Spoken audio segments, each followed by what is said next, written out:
Kaylee Marie Anthony was dead. She had been discarded like trash, left in a shallow swamp to rot in the Florida heat. The duct tape was particularly alarming, wrapped around her mouth, possibly her nose.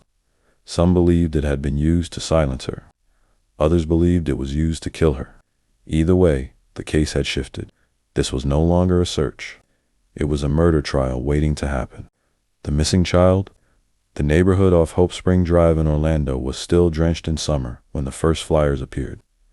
They were stapled to telephone poles, taped to convenience store windows, and posted on community boards across Orange County. Missing Kaylee Marie Anthony, age 2. Last seen, June 16, 2008. Her face round, sweet angelic smiled out from beneath bold black letters. The same image aired on every TV screen in Florida. The public responded with disbelief. A 2-year-old girl had vanished, and her mother hadn't reported her missing for 31 days. The country didn't need time to judge. Casey Anthony became public enemy number 1. On the day Casey was arrested, July 16, 2008, detectives had barely begun to understand the depth of her deception, but already they were frustrated. Casey's statements were a maze of contradictions. She clung to the story that Zenaida Zanny Fernandez Gonzalez, a nanny, had abducted Kaylee. She claimed the nanny had been caring for Kaylee for nearly 2 years.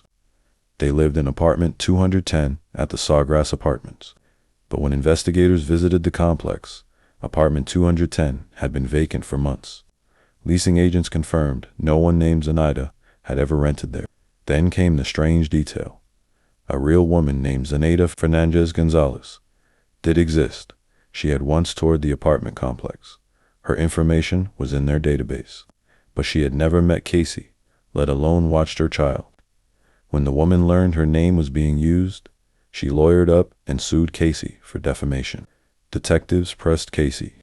They asked her to take them to Universal Studios, her alleged employer. She agreed. At the entrance, she exchanged greetings with security. She even walked inside, confidently leading detectives through hallways. But after several minutes of meandering, Casey stopped. Her shoulders slumped. "I don't work here," she admitted. It was the first honest sentence she had spoken. That moment crystallized what investigators were dealing with. Casey Anthony wasn't just lying, she was fabricating entire worlds. Not just names and dates, but people, jobs, routines. She was willing to walk with police into a building she had no business entering. An attempt to carry the charade as far as it would go. That unnerved detectives. And still, she showed no emotion when discussing her missing